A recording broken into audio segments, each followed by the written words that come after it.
There's many opportunities in Canada. It's a very strong economy, but it could be much stronger. Who is Mark Carney? Can he save the Canadian economy? These are all questions I'm going to answer in this video.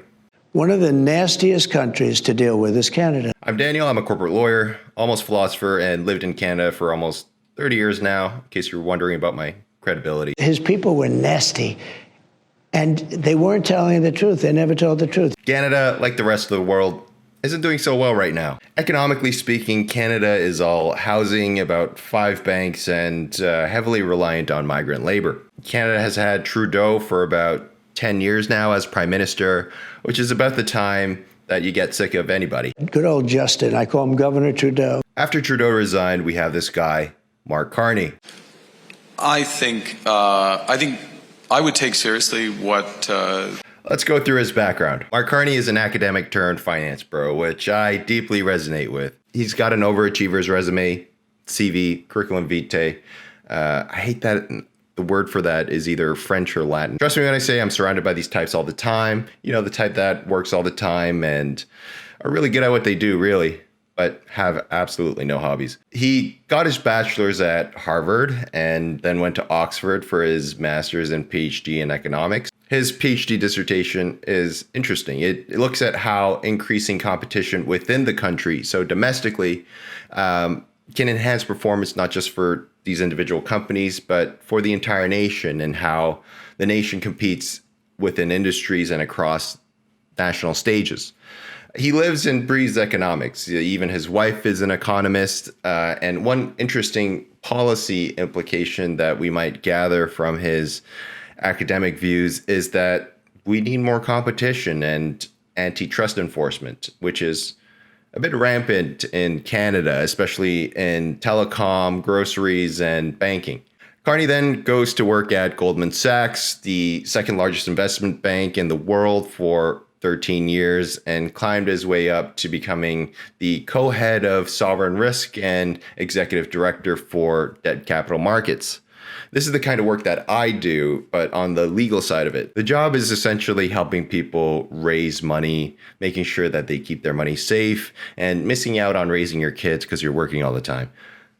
I'm kidding, kind of, not really, whatever. Carney then left GS to join the Bank of Canada and left for the Department of Finance in Canada. Here, he's directly working with the economic and financial issues for Canada. Essentially, all this smart stuff about economics that comes out of the president or the prime minister's mouth is actually from departments like these. It's like the engineers that actually work on the iPhone while Steve Jobs takes all the credit for it. What I find most impressive about Carney's career is that he was the governor of the Bank of Canada in 2008 during the financial crisis. The governor of the Bank of Canada is sort of like the U.S. chair of the Federal Reserve, who's Jerome Powell right now, in that they formulate monetary policy and play around with interest rates. You know, ask anybody who's in a leadership position in a financial institution in 2008. It felt like the end of the world, and companies were wiped out. People were in absolute panic. And I've met some of the guys who survived and thrived during these times, and they're the most stone cold, stoic soldiers. After leading Canada out of the financial crisis, he went to do the same in England during Brexit, and then he came back to Canada to help Trudeau during COVID-19. Then he went back into the finance bro world, where at Brookfield, he pushed a lot of green, renewable, and ESG stuff. Great career, and I'm sure he made a lot of money. Carney started off as an academic and then went into the financial industry, and even by conservative estimates, he's pretty rich now. From Brookfield's 10K, we found out that when Carney left to pursue his political career, he had around $6.8 million of options from just that company alone. He's not like billionaire rich, but probably tens of millions. It's not welcome. So the question is, do we need another rich banker in politics? I actually think this is the sweet spot for politicians. The salary for the prime minister in Canada is around $400,000, which is similar to what the president of the US makes as well. But it's completely insignificant for the amount of influence that these positions hold. Just for reference, it costs over $1 billion a year for the Secret Service to protect the US president, and they're paying him 400 grand a year.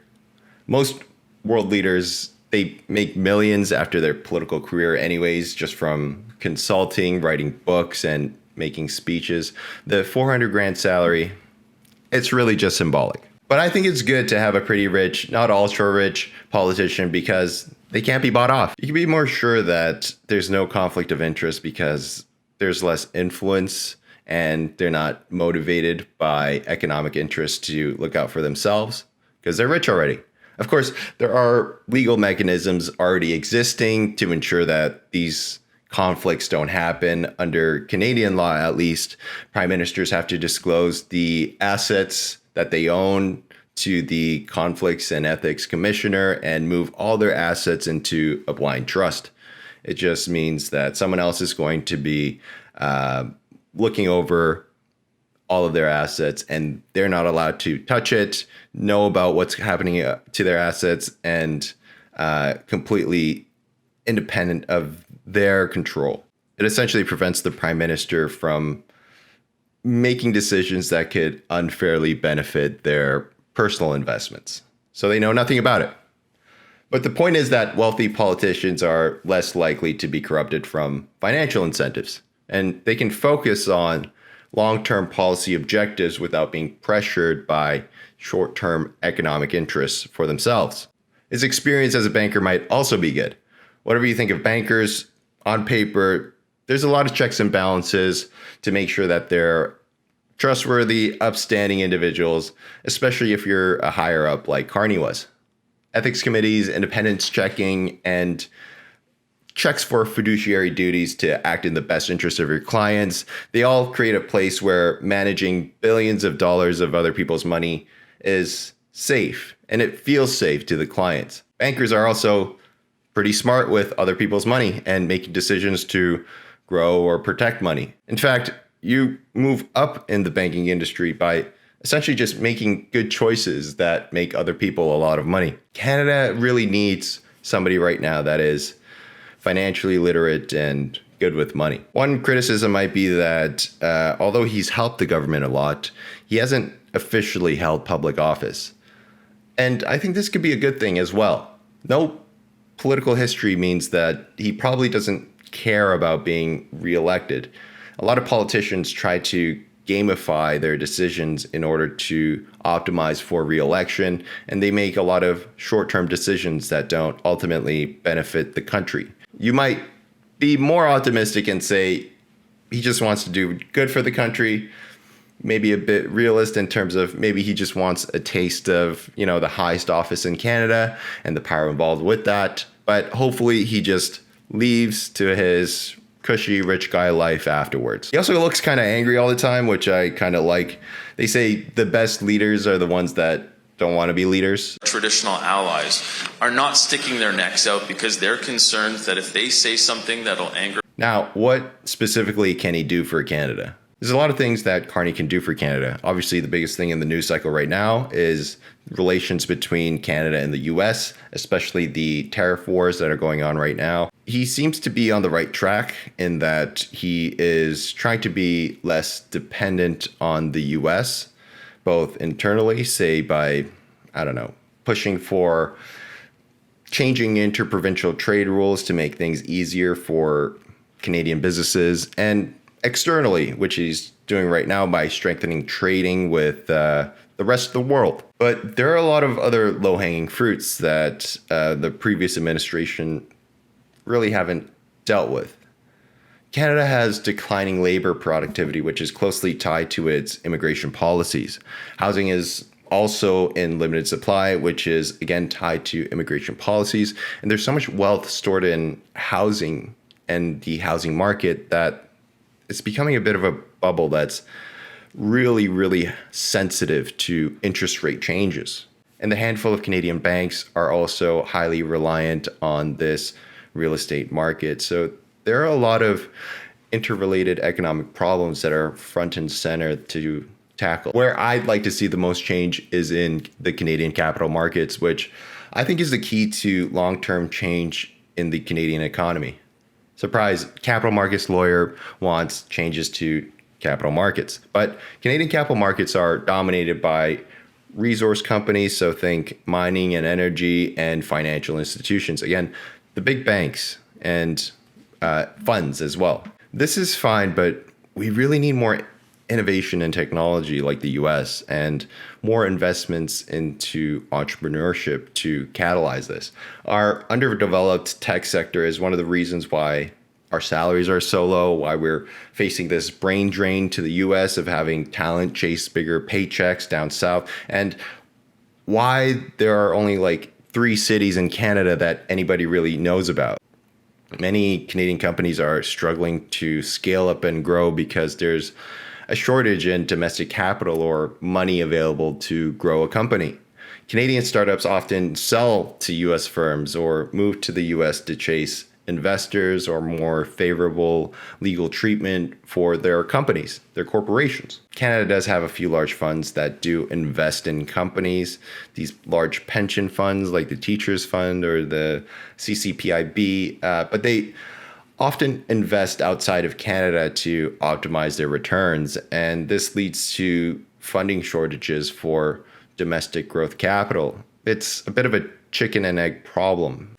These funds have an obligation to invest in the best companies, but the best companies can't be in Canada because they have no funding. Even our 5 big banks are all super safe in terms of lending, especially when they target real estate and really low risk credit. This, again, it limits debt financing for innovation and even export diversification. Finally, our securities regulations are fractured. They're provincial, which means we have different capital markets laws for each province, whereas the US has one sort of overarching federal regulator, the Securities and Exchange Commission, that preempts most state laws. Now, you might not think this is a big deal, but it's super inefficient and it's costly for companies to access the capital markets and get the money to grow. Canada also has a lot of outdated laws affecting our capital markets, and we really need a leader to shake things up. And I like Canada. I love Canada. I love Wayne now Gretzky. the Liberal guys, I love his wife. the Liberal Party is going to win now in the next election, most likely. And they were down and out. But isn't that going to make them more hostile to us and possibly I'd rather deal with a Liberal than a for China? Overall, I'm optimistic about Carney. I think the stars have really lined up here. I thought with Trump's victory, the Conservatives in Canada would sort of ride this wave and the anti-Trudeau sentiment would win out. But the tariffs by Trump sparked this interesting Canadian nationalism. And when Trudeau responded to that, he really stepped up against Trump. And he stepped down at the right time to make room for Carney. And having Carney with his decorated CV and coming up as a Liberal with more conservative fiscal policies is a timeline I didn't see coming. All of a sudden, I see Canada's involved. Oh, Canada. Look, we can stand up for ourselves. It's Canada strong. We can stand up for ourselves.